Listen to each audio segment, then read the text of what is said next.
It has now been confirmed that a chemical weapon was used in an attack on a Damascus suburb last August. This triggered intense diplomatic activity and, in less than a month, the international community obtained a commitment from the Syrian president to destroy the country's chemical weapons stockpile.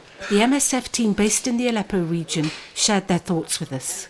Le coordinateur du projet à Alep ainsi que le reste de l'équipe a proposé de faire un article pour dénoncer l'indifférence de la communauté internationale vis-à-vis de la population de Ghouta à Damas et aussi vis-à-vis de la population en général en Syrie qui subissent des bombardements quotidiens et massivement. On trouve qu'il y a une situation absurde.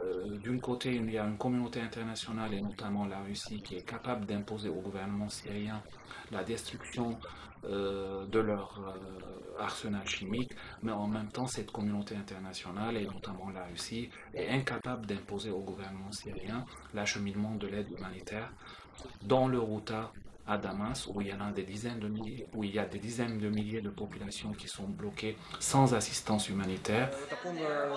While the chemical weapon attack in August did take the horror to a new level, recent diplomatic negotiations barely touched on the issue of aid for the Syrian people. Depuis le début du conflit, le gouvernement syrien bloque toute aide humanitaire régulière, en tout cas,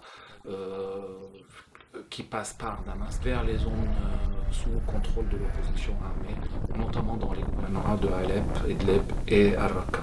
MSF est l'un des acteurs rares qui travaille dans les zones contrôlées par l'opposition et qui tente d'assurer l'accès aux soins généraux et globaux à cette population qui vivent en zone rebelle.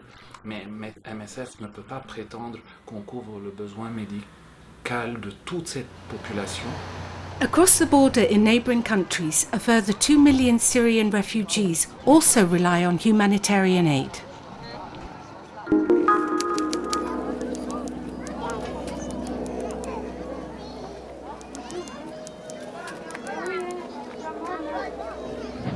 In Nord Kivu, population movements are never ending. Since the exodus of the Rwandan Hutus in 1994, these camps have become a refuge for successive waves of displaced Congolese. In Mugunga 3 camp, as elsewhere, the conflict between the Congolese army and the rebels dictates the pace of people's daily lives. En ce moment, le camp de Mugunga 3 est occupé environ par 15 à 20 000 personnes. Et la moitié était déjà là l'année dernière et une autre partie est arrivée après la prise de Goma par le M23 au mois de décembre. Donc ils s'étaient d'abord établis sur des camps au nord de Goma et quand le M23 a pris Goma, ils ont fui le nord de Goma vers Mugunga où ils sont installés.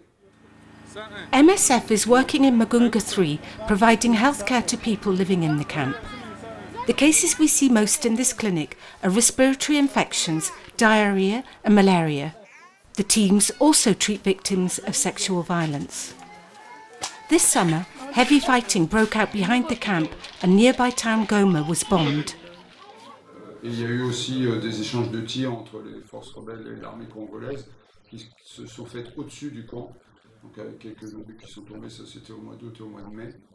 Donc la situation est un peu précaire et pour le moment on n'a pas beaucoup de visibilité sur la pérennité du camp, sur le fait que les gens vont pouvoir ou pas rentrer chez eux dans les mois qui viennent. Everyone here is ready to up and leave at a moment's notice, as people in the region are displaced time and time again, forever waiting for a peace agreement that never comes.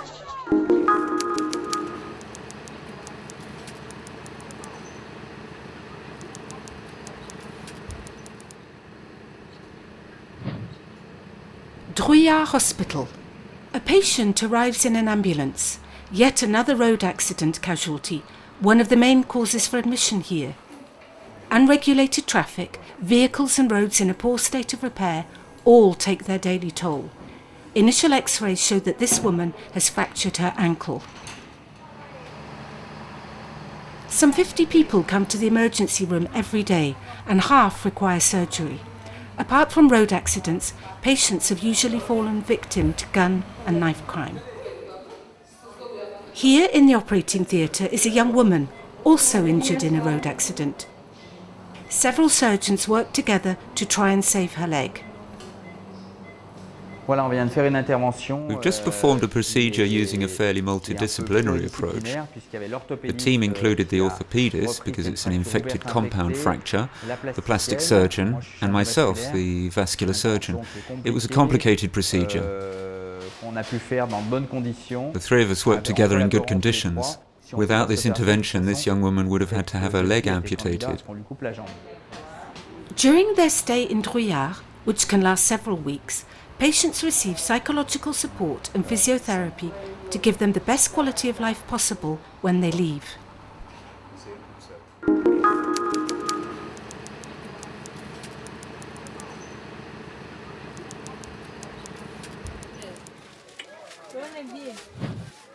Infants born with the AIDS virus, orphaned almost from birth. The epidemic has torn apart many families in Swaziland. To halt this vicious circle, MSF has launched a prevention of mother-to-child transmission programme, a treatment pathway designed for pregnant and breastfeeding women and newborns. Starting a lifelong antiretroviral treatment means that I'll have a healthy life, and my kids too. I always encourage people to take action. Taking antiretroviral treatment is not the end of your life. You can still have a happy life. Persuading pregnant women to get tested and start treatment, if and when necessary, is no easy task. This is the first time they are coming to the facility, they are pregnant, and you tell them there's treatment for the rest of your life. They just develop fear before even they take the treatment itself. MSF and the Ministry of Health have just rolled out an innovative and simplified treatment protocol called B+, for mothers and children in Klangano. Thanks to community mobilisation efforts, women in the most remote areas can also join the programme. MSF is planning to place 2,000 pregnant and breastfeeding women in Klangano on antiretroviral treatment over the next 4 years.